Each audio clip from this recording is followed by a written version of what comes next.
Gina again. I'm going to jump into our next video together. So let's talk a little bit about both designing and using templates in Canva, and then also hiring on Upwork someone who can become your template person. So what we have a person who takes our messages that our copywriter has written from a Google Sheet, and then she takes a set of templates that I've created and inputs the messages and titles on those cards onto templates. And that saves me a lot of time, especially because I focus primarily on Etsy. I'm uploading a lot more designs every week. If you're in a place right now where you're testing like a handful of things on Facebook per week, and that's kind of the extent of the time you're spending designing message cards, then maybe you're not at a point yet where hiring out is something you want to do. But when you do get to that point, this will be helpful, and I'll also talk in this video about creating templates in Canva. All right, so let's get into it. On Upwork, this is the job posting I use to find our template person. It is listed under graphic design. The title that I used, Seeking Designer with Basic Graphic Skills to Lay Quotes onto Existing Canva Templates. So I opened this up to worldwide, and the job posting says potential for consistent weekly hours, job, taking quotes and messages we provide and inserting them into existing Canva templates. We'll need an eye for layout and design to choose readable, stylish fonts and positioning of elements. Basic knowledge, familiarity of Canva is required. Please see attached file for example. So one thing I want to stress is that when you're hiring and when you're training, it's really important to not hire someone who is a graphic designer. It's okay if graphic design is in their wheelhouse. I really like to look out for people who label themselves as Canva specialists because I don't really need someone to design anything. This is really more of a cut and paste job with someone who is familiar with Canva and can make adjustments and work quickly in that platform. I would steer clear of people who are more into design because you don't need someone to do any design. You're going to create templates that are going to be your go-to, and in the testing stage, you don't really want it, unless it's a very specific niche or you're doing it intentionally, you don't really want a super busy design. What we're really focusing on is a clean design that we can use to test our messages. Once we have a winning message, we can go from there. So with that in mind, the other things I put in the design, less than 30 hours a week, less than a month. This was, just the first posting that I did. The person that we've hired has been working with us consistently on a monthly basis. Entry level is fine. And then for the hourly rate, I did 5 to 15. I believe we pay our template person $8 an hour, and she does quite a bit in an hour. So, you can kind of find the sweet spot and figure out what's, in your budget for that as well. Now, as far as this file that I attached, what I did in Canva, and this will also be provided in the course, so you can use this if you like when you're trying to hire, is I just created this to kind of show them exactly what I mean. So we're taking a template that will provide this, grabbing a quote from a Google Sheet, and then putting it into the message. So what I'm asking people to do in their proposal on Upwork when they want the job is to just recreate this message card in Canva. It doesn't have to be exactly spot on. I just want to see that they can take this and make something that looks like it. Again, we're going to eventually, when they're hired, we're going to provide them this template so they'll be able to copy and paste. But I just want to make sure that someone has a basic knowledge of Canva and can follow this, and that they don't send me something super weird that's like heavy with designs. I just want to see that they can do that. And then this is, the custom question that I included, just like, have you worked in Canva before? Can you provide an image similar to the example provided to show us that you understand the concept? Doesn't have to be exact, doesn't have to be perfect, just to see that you can handle the layout. And then, that's kind of the other little skills that I included, just Canva and graphic design. I know that some people prefer to use Photoshop. My instinct is that if you hire people who work in Photoshop, their hourly may be a little bit higher, maybe not. Canva to me is my platform of choice for design. It's so sleek, and I like all of the elements that are included in the Pro subscription. So that's basically the listing that I used, and I was really happy with the result. Let's jump into talking a little bit about templates. So I'm also going to provide this in the course, and you can use this to as a jumping off point if you like. This is going to be a shared Canva sheet with the whole group, so please only use this to copy and paste out of. Please do not make edits in the sheet itself. So let's look at this first one, and I want to start off by talking about Facebook specifically. When we test things on Facebook, we like to use a very simple background, very readable fonts. Our first round of testing, we really want to test our message itself. Once we find a message that works, we can split test different designs, different colors, different backgrounds, things like that to kind of hone in on what will be the perfect combination to get us a scalable product. But to begin, we don't want to distract from the message. We don't want to create something that's going to make someone stop their scrolling, but just because they were curious about the design and then they leave.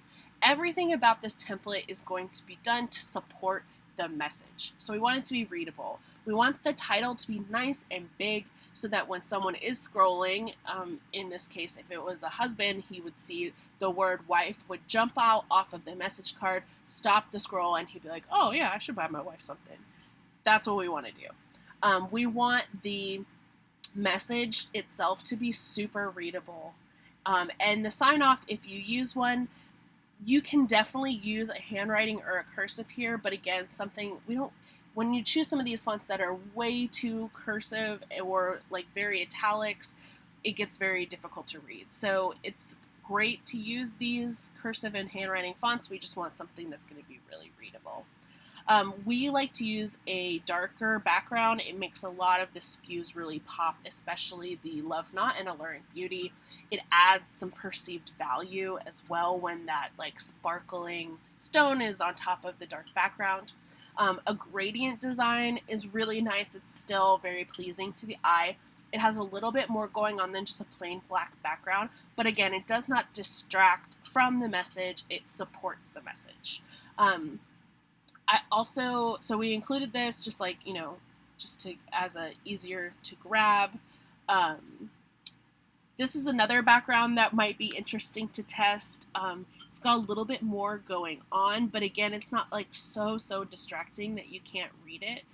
Something I also like to encourage people is like you can always play with the transparency of your background. If it's a little harder with some of these darker colors when you're using a white font, but if you want something to just like mellow it out a little bit, if it seems like maybe this might be a little distracting, you can play with that as well.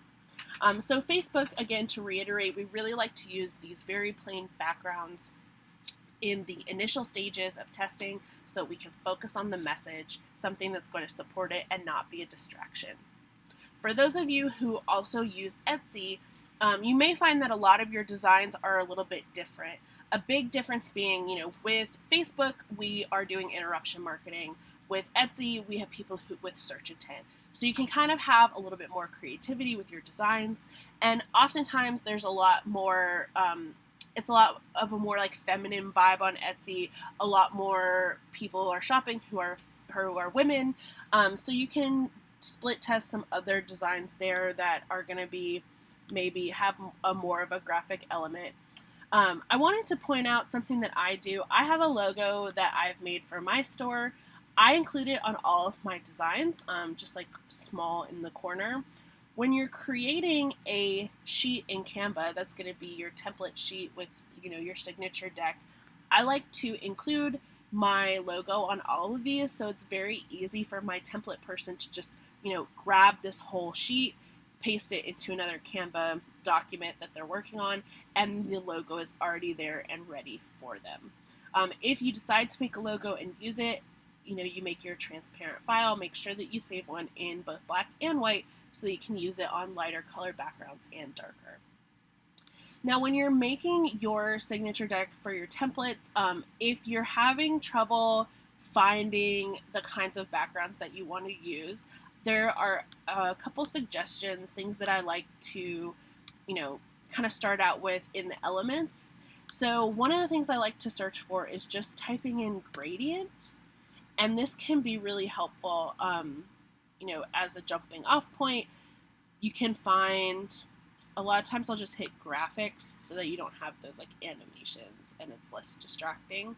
But you can find lots of really pretty backgrounds to start with. Again, with Facebook, we want something that's a little bit more on the simple side. But even something like this has just a little bit more going on than just like a plain blue background. It's just a little bit more visually stimulating. When we're designing for Etsy, we have maybe a little bit more room to be creative and play around. But gradient is a good place to start. You can also search for those kinds of things if you have like a Shutterstock account or something like that. Some other things that I'll do is just paper. And sometimes what we can do is find a background. This is another way to increase the perceived value. You can find something that just has a little bit of texture to it, like this design that I included. It has this sort of like classy papyrus, like old school vibe that, again, it's just a little bit more interesting than just a plain white or khaki background. But the paper elements is a good one to explore. You can find some interesting ones. Of course, we don't want something that looks like crinkled paper, but you can find some really nice textures. This one looks really pretty. It, just kind of makes it look like it's like the handmade paper or something like that. Some other ones that you can search for, like you could even type in like neutral. This is kind of pretty, this like marble. This one, again, like this is very distracting as is, but maybe if we mess with the transparency a little bit, that might have kind of a nice background. You'll have to test it and see how it looks. But yeah, there's some other sort of like marbleized, that's like a kind of a gradient feel. For some of my Etsy designs, like I could even just start with like pastel or pastel background, and kind of mess around here. These are like really pretty colors, especially if you're doing like a to my sister or like, even like a grandmother to granddaughter design, something like that. When you're at first, like it might not look like much to you just sitting alone on the sheet, but once you get your font on there, it actually, these kind of backgrounds look really nice. So that's kind of just some direction that you can take as far as when you're creating your signature deck of templates. I highly recommend that you create a sheet in Canva that you just leave as is with just plain templates like this, so that when you sit down to create your message cards, or if you have someone you've hired to do it, you don't feel like you're starting from scratch every time. That can be sort of not only just like tough if you're like feeling uninspired, but it can also be super distracting. I've found myself, like, if I don't have just something I can drag, copy and paste into what I'm working on, then I get distracted with the elements and I'm trying to reinvent the wheel, design wise. It's really unnecessary. The other thing I recommend doing when you're creating your master sheet of templates is adding a card in Canva that you can sort of just like leave at the beginning of the document, where you can keep font pairings that you like. So what I do is I'll just, as I'm working and I find things I like, I'll just kind of leave these pairings here. And then I'll just add to this sheet so that the whole thing is filled up with font pairings that I like. And again, it saves you time. So when you're, sitting down to create some new message cards, you can grab a font pairing, grab the template of the background, and just start there. If you're having trouble with font pairings, you can always go into the text in Canva. And if you scroll down, you have to kind of get through these initial fonts, which are a lot more like graphic. But you keep scrolling and you'll find they have a lot of font pairings, put together already. That's a nice place to start. There's also I think I saved it here. I'll find it for you. There's a blog article that I really like that talks about font pairings, and I will also link this in the course.